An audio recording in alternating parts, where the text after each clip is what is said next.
کراچی میں traffic police کے ایک افسر کی کہانی انتہائی تکلیف دہ تھی۔ اس کا خاندان سفر کر رہا تھا، سڑک کی دوسری طرف سے گاڑی آئی اور ان کی گاڑی سے ٹکرا گئی۔ یہ کار چھوٹی تھی، یہ کھائی میں جا گری اور اس افسر کا پورا خاندان حادثے میں انتقال کر گیا۔ اس کا خیال تھا کہ میں پیسے لے کر ڈرائیونگ لائسنس جاری کیا کرتا تھا، میں سڑک پر ٹریفک رولز کی خلاف ورزی کرنے والوں سے بھی 1000-2000 روپے لے لیا کرتا تھا۔ مجھے محسوس ہوتا ہے میرے خاندان کو مارنے والا بھی میرا ہی کوئی لائسنس ہولڈر ہوگا، یا پھر میں نے اسے چھوٹی بڑی غلطی کے بعد چھوڑ دیا ہوگا اور اس نے پھر میرے پورے خاندان کو قتل کر دیا ہے۔ اسی طرح ایجوکیشن بورڈ کے ایک سابق چیئرمین کا خاندان کسی زیر تعمیر پل کے ستون کے نیچے آ کر مارا گیا تھا۔ اس چیئرمین کا کہنا تھا، میں نے سینکڑوں نالائق نوجوانوں کو میڈیکل کالجز اور انجینئرنگ یونیورسٹیز میں پہنچایا تھا، چنانچہ ہو نہ ہو وہ پل میرے ہی کسی کلائنٹ نے بنایا ہوگا اور وہ میرے ہی خاندان پر گر گیا۔ ایک دودھ فروش کے 3 بچے تھے اور تینوں جسمانی طور پر کمزور تھے۔ اس کے بچوں کو بچپن میں دودھ سے الرجی تھی، یہ دودھ نہیں پی سکتے تھے، جس کی وجہ سے ان کی گروتھ رک گئی۔ اسے بتایا گیا کہ آج کل یہ بیماری لا علاج نہیں، تم کسی اچھے ڈاکٹر سے رابطہ کر لیتے۔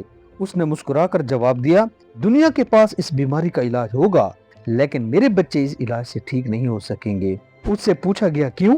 اس کا کہنا تھا، میرے پاس 50 بھینسیں تھیں، میں ان کا دودھ بیچتا تھا۔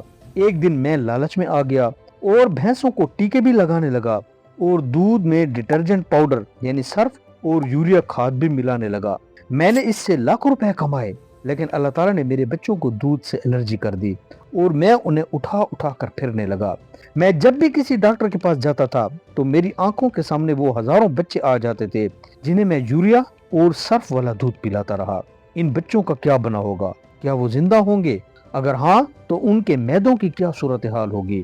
چنانچہ میں اس نتیجے پر پہنچ گیا ہوں، میرے بچوں کا مرض لا علاج ہے، علاج بیماریوں کا ہوتا ہے، گناہوں کا نہیں، اور میں تو گناہگار ہوں۔ یہ 3 کہانیاں ثابت کرتی ہیں، ہم انسان جس بھی کیریئر میں ہوں اور وہاں ڈنڈی مارے تو اس کا خمیازہ آخرت میں تو بھگتنا ہی پڑے گا۔ اللہ پاک اس کی کچھ سزا ہمیں اس دنیا میں بھی دے دیتے ہیں۔ اور دوسری بات یہ کہ ہمیں ہمارا ٹیلنٹ یہ بتا رہا ہوتا ہے کہ ہم اپنے پروفیشن میں ٹھیک کر رہے ہیں یا غلط کر رہے ہیں۔